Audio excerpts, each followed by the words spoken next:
The forgotten tragedy 0:130, the Tulsa Race Massacre of 1921, remains one of the darkest chapters in American history. To this day, the events that transpired over just 18 hours in the Greenwood district are not widely known, and many Americans have never been taught the full scale of the violence that occurred. The massacre, in which a thriving African American community was destroyed by a white mob, left hundreds of people dead, thousands displaced, and a community erased. Yet, for decades it was silenced, and its survivors were left without justice. This video aims to shed light on this tragic event, exploring its causes, the violence that unfolded, and the lasting effects it had on the Black community in Tulsa and the United States as a whole. As we tell the story of this massacre, we aim to not only honor the victims, but also raise awareness about how racial violence continues to shape the landscape of America today. The fight for justice that started in 1921 has never truly ended, and by learning the history of what happened in Tulsa, we understand more about the ongoing struggle for equality and recognition, the prosperous Greenwood District 13330 before. The events of 1921, the Greenwood District in Tulsa, Oklahoma, was a beacon of African American success and self-sufficiency. Referred to as Black Wall Street, it was one of the wealthiest Black communities in the United States at the time.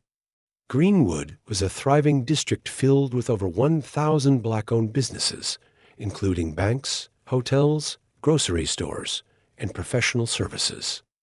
These businesses were not just economic centers. They symbolized the resilience and determination of the Black community in the face of widespread racial oppression. Greenwood was not only known for its economic prosperity, but also for its vibrant cultural and social life. The district was home to several theaters, including the famed Dreamland Theater, and social clubs where African Americans gathered to celebrate their culture and achievements. It was a place where Black families could live free from the constraints of Jim Crow segregation. The community also prioritized education, with several well-regarded schools and institutions providing quality education to Black children who had limited access to such opportunities in white-dominated parts of the city. The thriving businesses and educational systems created an environment where African Americans were not just surviving, they were thriving. Yet this prosperity was not without its challenges. Greenwood's success occurred in a racially segregated city, and this growing wealth and independence among Black residents was a source of tension. While the Black community in Greenwood flourished, many white residents of Tulsa harbored deep resentment and jealousy toward the success of a Black neighborhood. The stark contrast between the wealth of Greenwood and the poverty-stricken white areas surrounding it only fueled racial animosity, which would soon erupt into violence. Despite the strong, tight-knit community of Greenwood, these racial tensions would soon find a dangerous outlet, one that would devastate everything the district had worked so hard to build. In the following moments, we will explore how an unjust accusation, built on racial prejudice, would set the stage for a tragedy that would change Tulsa forever. 3. Racial tensions leading to the massacre. 3:35:30 The roots of the Tulsa Race Massacre can be traced to the deeply entrenched racial tensions of early 20th century America. Although Greenwood had achieved remarkable prosperity, it was situated in a region that was still shaped by segregation, racism, and discrimination. At the time, Jim Crow laws were in full effect, and African Americans were consistently subjected to violence, exclusion, and systemic oppression. This backdrop of racial hostility contributed to a climate of resentment and fear, particularly as African Americans, like those in Greenwood, began to challenge traditional racial hierarchies. By excelling economically and socially. In Tulsa, racial animosity had been simmering for years. Black communities across the country faced violence and intimidation from white supremacist groups such as the Ku Klux Klan, but in Tulsa, resentment grew particularly over the success of Greenwood. The economic and cultural flourishing of the district was seen by many white residents as a direct challenge to their own economic positions and social status. For white supremacists, the very idea that African Americans could not only thrive, but do so independently, was intolerable. The spark for the violence that erupted in 1921 began with an incident that, in hindsight, was completely unfounded. On May 30th, 1921, a young black man named Dick Rowland, a shoe shiner working in a downtown building, was accused of assaulting Sarah Page, a white woman working as an elevator operator in the same building. Details of what happened in the elevator are unclear, and Rowland himself always denied any wrongdoing. However, rumors and speculation spread quickly, with some even suggesting that Rowland had attacked Page, though no evidence supported the claim. The sensationalist nature of the accusations fed into existing racial fears, and the white community's reaction was immediate and extreme. The Tulsa newspapers fueled the fire, with the Tulsa Tribune publishing inflammatory headlines that misrepresented the incident. The inflammatory rhetoric added to the already charged atmosphere, and tensions began to build rapidly. The message was clear. A black man had allegedly attacked a white woman, and in the racially stratified world of 1920 seconds America, this would not be tolerated.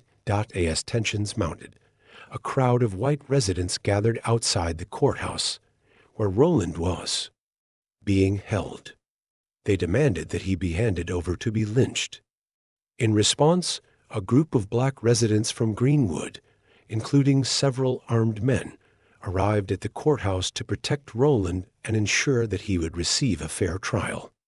What started as a tense standoff between two groups quickly escalated. A shot was fired, nobody knows from which side, and this single act of gunfire ignited the violence that would engulf Tulsa over the next 18 hours. The massacre. 18 hours of violence. 5:30, 8 o'clock. Once the first shot was fired, the situation in Tulsa spiraled out of control, and what followed was one of the most horrific incidents of racial violence in U.S. history. The escalating violence was no longer confined to a single street or the courthouse. It spread rapidly through the entire city, turning Greenwood, once a symbol of African American prosperity, into a war zone. White mobs, incited by years of racial resentment and the false narrative surrounding Dick Rowland's arrest, began to destroy Greenwood with terrifying intensity. The violence was systematic. The mobs set fire to homes, businesses, and churches, and used whatever weapons they could find: clubs, guns, and torches to fuel the destruction. Planes, which were used at the time for crop dusting, were requisitioned by the police and flown over Greenwood, dropping incendiary bombs on the neighborhood. This was the first time in U.S. history that aerial bombs were used to attack an American civilian population. The bombs set fire to entire blocks, ensuring that the destruction would be complete. Greenwood's vibrant businesses, those that had been built up over decades, were reduced to rubble. The Greenwood National Bank, the Dreamland Theater, and other key businesses were looted and burned to the ground. Black families were forced to flee, but many of them found that there was no safe place to go. Homes and belongings were destroyed, and even though some black families attempted to defend themselves, they were often overpowered and forced to retreat. The violence wasn't just physical, it was psychological and emotional. The mobs targeted the very foundation of black life in Greenwood: black-owned businesses, schools, and places of worship. The district, once a thriving symbol of black independence and pride, was turned into a pile of ash and rubble within a matter of hours. It's estimated that over 1,000 homes were destroyed, leaving thousands of people homeless. Over 300 people were killed, though the true death toll remains unknown to this day, as many bodies were either disposed of or never accounted for. The city of Tulsa, which was complicit in the destruction, did little to stop the violence, and the perpetrators faced no legal consequences. The massacre did not end with the destruction of property. Survivors of the attack were left with nothing but the clothes on their backs. Some were interned in camps set up by the city under the guise of safety, but these were essentially detention camps where black survivors were held without food or adequate shelter. The city's response was apathetic at best and hostile at worst. Despite the scale of the attack, the police and government did not intervene to stop the violence and did not seek justice for the black victims. Instead, those who survived were displaced and were often denied aid and relief. 5. Aftermath. The destruction and silence. 8 o'clock, 10 o'clock. The immediate aftermath of the Tulsa Race Massacre left the Greenwood district in ruins. What had once been a thriving, prosperous community was now nothing more than smoldering ashes. The streets of Black Wall Street, once filled with businesses, schools, and cultural institutions, were reduced to debris. Homes were gone. Stores were looted and burned. Churches, hospitals, and community centers were obliterated. This wasn't simply an act of physical destruction. It was an act of erasure, one that sought to dismantle the very fabric of the black community in Tulsa. In the wake of the violence, the city of Tulsa and state officials took no immediate action to aid the survivors. While the damage in Greenwood was devastating, the city's focus was not on the victims or the rebuilding of the community. Instead, many residents were left to fend for themselves, with little to no help from the local government. Survivors were forced to live in makeshift camps, often without adequate food, medical care, or shelter. The city's response was further characterized by its failure to provide compensation or assistance to those who lost everything in the massacre. Black residents were dispossessed of not only their homes, but also their livelihoods and their dignity. Even more shocking was the official response. Despite the overwhelming evidence of racial violence and atrocities, no one was ever held accountable. The white mobs who destroyed Greenwood were never arrested, and no investigations were launched into the violence.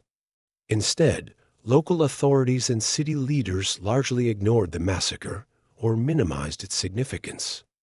In fact, many in the city, particularly white residents, were quick to blame the victims, implying that the destruction was the result of the black community's supposed criminal behavior or their own failure to control the situation.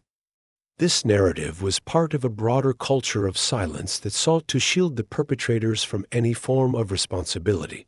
Perhaps the most painful aspect of the aftermath was the silence that surrounded the massacre for decades. For much of the 20th century, the massacre was left out of official records and history books. Survivors and their descendants were forced to keep their trauma hidden, unable to speak about the destruction of their homes and families without facing the stigma of being labeled as troublemakers. The Tulsa Race Massacre was not only forgotten by most Americans, but the voices of the survivors were silenced, leaving them to live with the pain of their loss in isolation. Despite the traumatic nature of the massacre, many survivors of the violence began to rebuild their lives, but the process was slow and painful. Those who had lost everything, homes, businesses, loved ones, had little assistance in rebuilding their lives. Many were forced to start from scratch, while the white residents who had destroyed their community faced no repercussions. Insurance claims filed by black victims of the massacre were denied, with insurance companies citing riot clauses, even though the events of the massacre were clearly a result of white mob violence, not a riot instigated by black residents. The years following the massacre were marked by the invisibility of the survivors' suffering. Many were forced into exile or found themselves living in makeshift refugee camps without access to resources, justice, or recognition. In the absence of any official acknowledgement or support, the black community in Tulsa had to rely on their own resilience to rebuild, but it was an uphill battle. The damage done by the massacre was not just physical. It was psychological and emotional as well. The loss of hope, the destruction of culture, and the loss of intergenerational wealth created a gap that would take generations to heal, erasure. And trauma, while survivors and their families tried to move forward, the emotional and social toll of the massacre could not be ignored.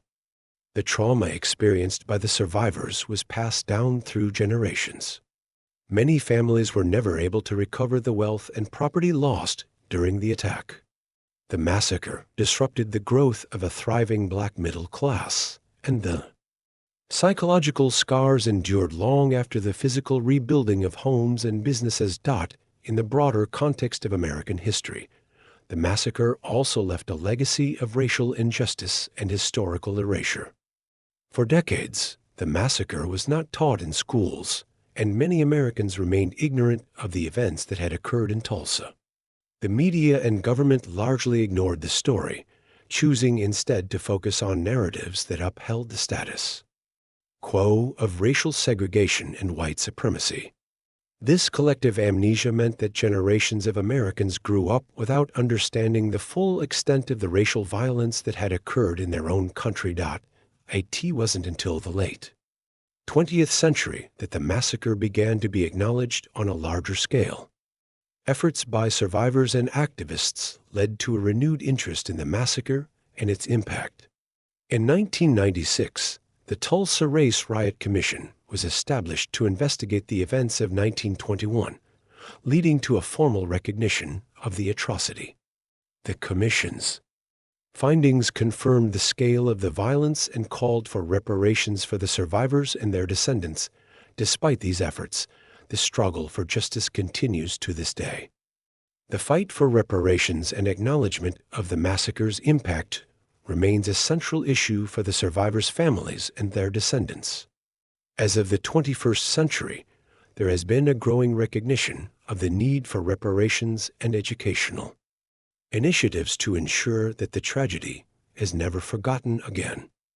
However, full reparations and justice have yet to be realized, and many victims' families are still seeking answers and acknowledgement for what was lost during the massacre, legacy, and continued struggle for justice. 12 o'clock. The legacy of the Tulsa Race Massacre is far-reaching, affecting not only those who survived the immediate violence, but also generations of Black Americans in Tulsa and across the United States. While the events of 1921 were once shrouded in silence and shame, the ongoing efforts for justice and recognition have slowly brought this historical atrocity into the public consciousness. Yet, despite these advances, the fight for reparations, accountability, and racial justice remains unresolved. The legacy of the massacre is a stark reminder of the deep-rooted racial inequality that continues to shape America today for many years after the massacre. Tulsa's Black community and the wider public were denied the opportunity to process or mourn the events of 1921. The city's leadership, law enforcement, and media were complicit in erasing the massacre from history.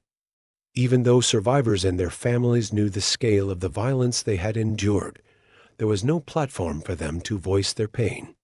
The Tulsa Race Riot Commission, established in 1996 by the state of Oklahoma, was one of the first significant steps toward official acknowledgement of the massacre. Its report, released in 2001, detailed the horrific destruction of Greenwood, acknowledging that the violence was not a riot, as it had long been called, but rather a racially motivated massacre. This report called for reparations to the survivors and their descendants, as well as a national effort to preserve the history of what had occurred. While the findings were groundbreaking, official recognition has remained insufficient. The survivors and their families who had waited decades for justice found little material support from the government. While there was some public acknowledgement, the response from local and state officials has been criticized for being lackluster. The fact that the reparations recommended by the Commission were never fully implemented speaks to the ongoing struggle for racial justice in America. Many survivors and their descendants have lived with the loss of their homes, wealth, and cultural legacy without any substantial financial compensation or legal remedy. The injustice that began in 1921 continues to resonate today. In the years following the release of the Tulsa Race Riot Commission report, calls for reparations gained traction, though they have yet to be fully realized. Activists, scholars, and members of the Tulsa African American community have continued to press for compensation, not only for the destruction of property, but also for the intergenerational loss of wealth. The destruction of Greenwood was not just a one-time event. It had long-lasting economic consequences. The loss of Black-owned businesses, homes, and land during the massacre deprived Black families of the generational wealth they could have built over time. Reparations advocates argue that these losses, compounded by a history of racial discrimination and inequality, must be addressed through direct financial compensation, land restitution, and broader social policies aimed at reducing wealth disparities. While some progress has been made, including community initiatives and some local government actions, significant reparations are still lacking. In 2020, the Tulsa City Council and the Oklahoma state government made steps toward reparations through small programs that include property restitution and educational initiatives, but these measures fall short of the comprehensive reparations that many believe are due to the survivors and their descendants. Additionally, land acknowledgement programs and museum exhibitions, such as those at the Greenwood Cultural Center and the John Hope Franklin Reconciliation Park, have been efforts to preserve the memory of the massacre, but they do not address the material losses experienced by the community. One of the most striking examples of unfinished justice is the ongoing legal battle for compensation.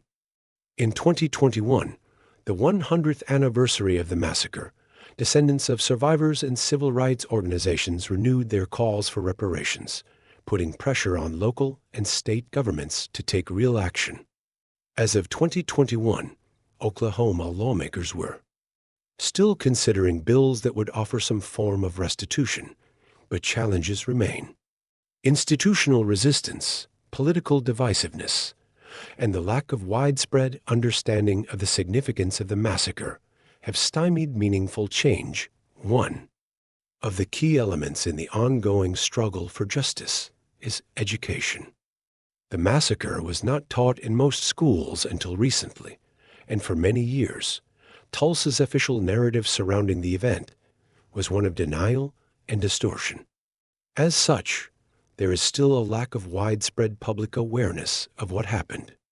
In 1921, it wasn't until the late 1990s that educators, scholars, and activists began to push for the inclusion of the Tulsa Race Massacre in school curricula.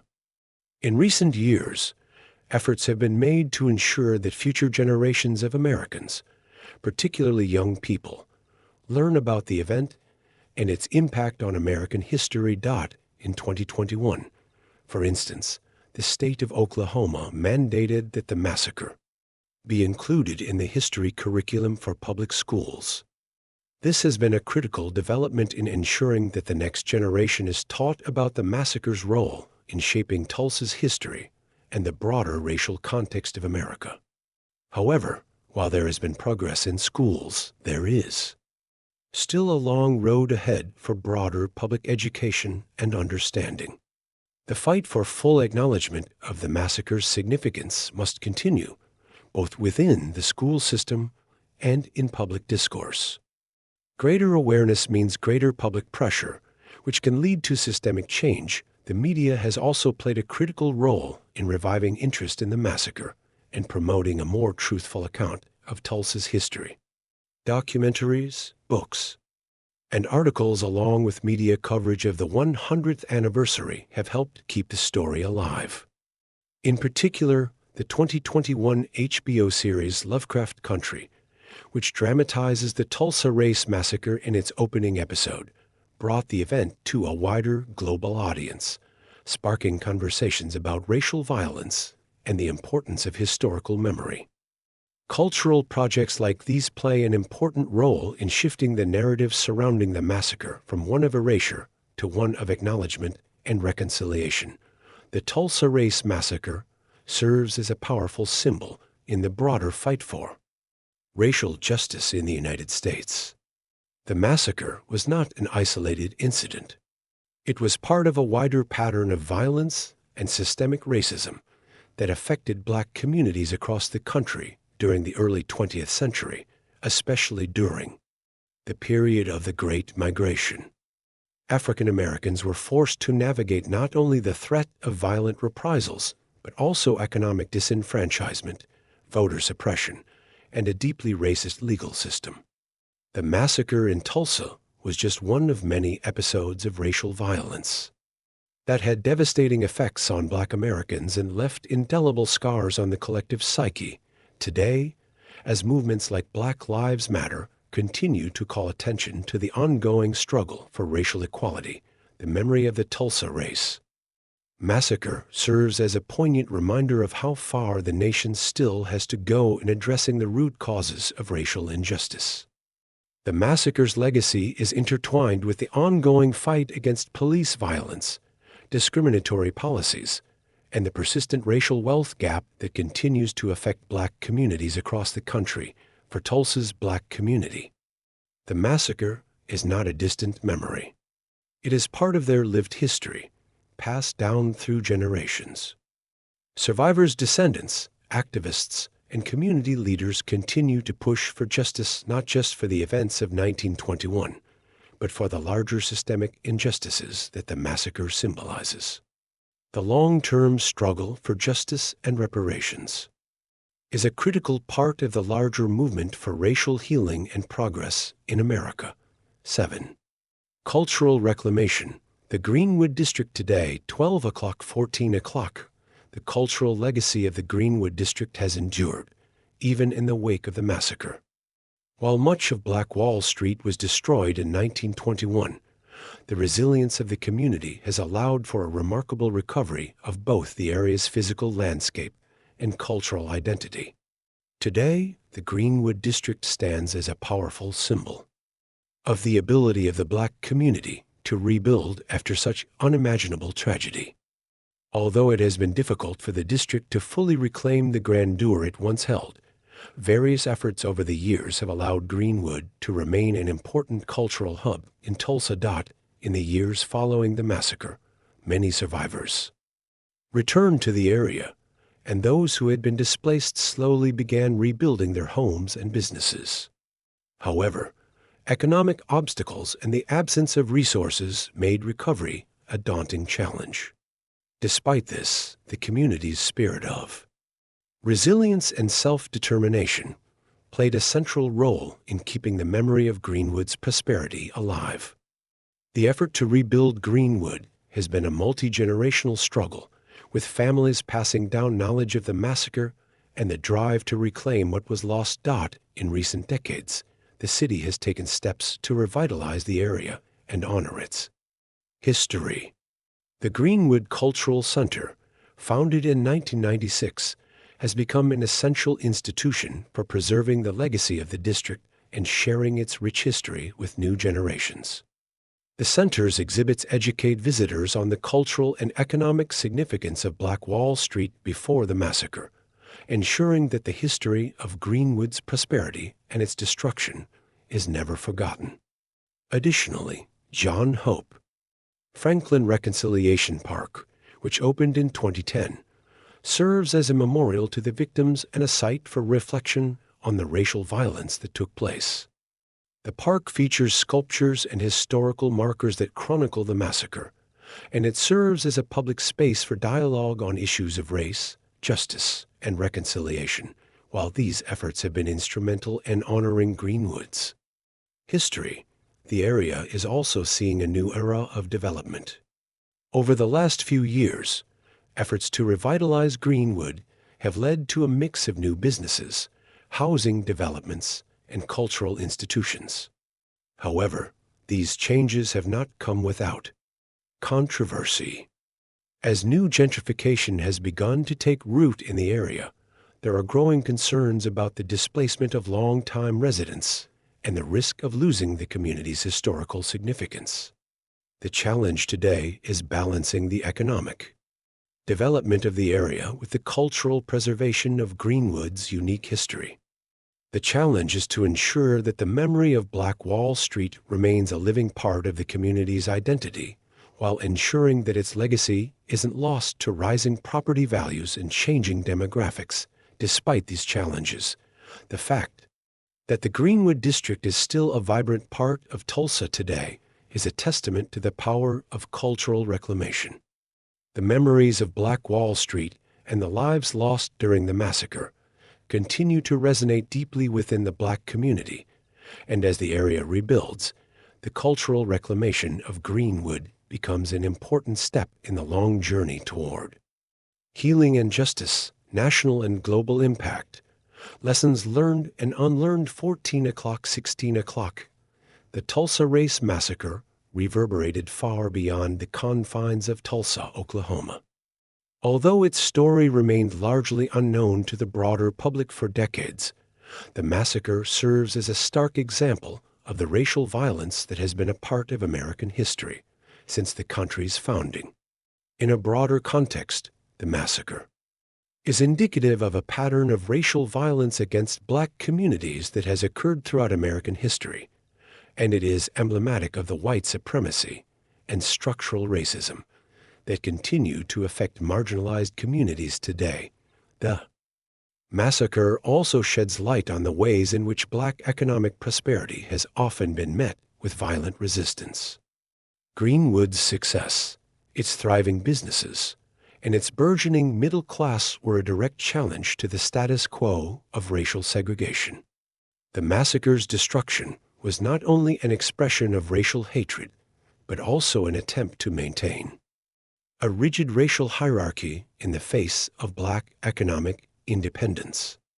It serves as a tragic reminder that Black success in America has often been met with violent suppression, both as a result of racial animus and as an effort to preserve the economic and political dominance of white Americans. While the massacre is a painful chapter in American history, it has gained increasing recognition in recent years. The Black Lives Matter movement, which gained national prominence in the mid-2010s, helped draw attention to issues of racial violence, police brutality, and systemic racism. The movement's focus on reparations, justice, and racial equity has renewed the call for acknowledging the atrocities of the past and addressing the enduring consequences of racial violence on a global scale. The Tulsa Race Massacre has become a symbol for the broader fight against racism and social inequality. The massacre's significance extends beyond the borders of the United States. The universal themes of racial violence and the struggle for justice have connected the Tulsa Massacre with the ongoing struggles of Black communities worldwide. The massacre is part of a larger global history of colonialism, imperialism, and racial injustice, making it a vital example of how past atrocities continue to shape global struggles for equality. The recognition of the Tulsa Race Massacre has also sparked global conversations on how nations confront their histories of racial violence. The parallels between the Tulsa Massacre and other examples of genocide, ethnic cleansing, and racial violence across the world underscore the need for reconciliation and reparations in post-conflict societies. From South Africa's Truth and Reconciliation Commission to discussions about reparations for slavery and colonialism, the massacre is part of a wider global dialogue about the need for truth, justice, and acknowledgement of past wrongs.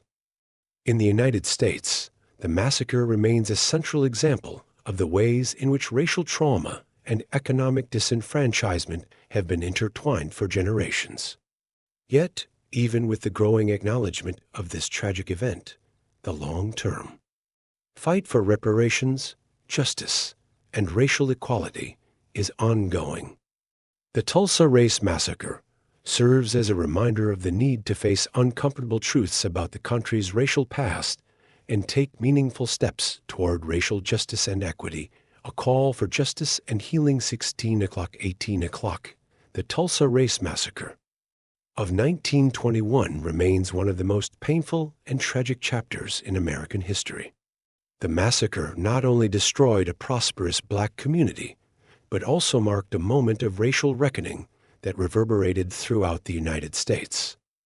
Despite decades of silence, the massacre has gained increasing recognition, and efforts toward reparations, justice, and the healing of black communities continue to gain momentum for the survivors and descendants of those who lived through the massacre. The pain is still fresh. The loss of homes, businesses, and generational wealth has created a legacy of hardship that continues to affect black families in Tulsa. The struggle for reparations, however, is about more than just financial compensation. It is about acknowledging the injustice and giving the victims and their families the recognition they deserve. As the world continues to grapple with issues of racial violence and social inequality, the legacy of the Tulsa Race Massacre stands as a powerful reminder of the need for truth, accountability, and healing. In a world still marked by inequality, the massacre continues to be a vital piece of historical truth that demands our attention. Moving forward, the fight for justice and racial equity must include not only addressing the wounds of the past, but also rebuilding and reconciliation. Only then can we hope to heal the scars left by one of the worst instances of racial violence in American history.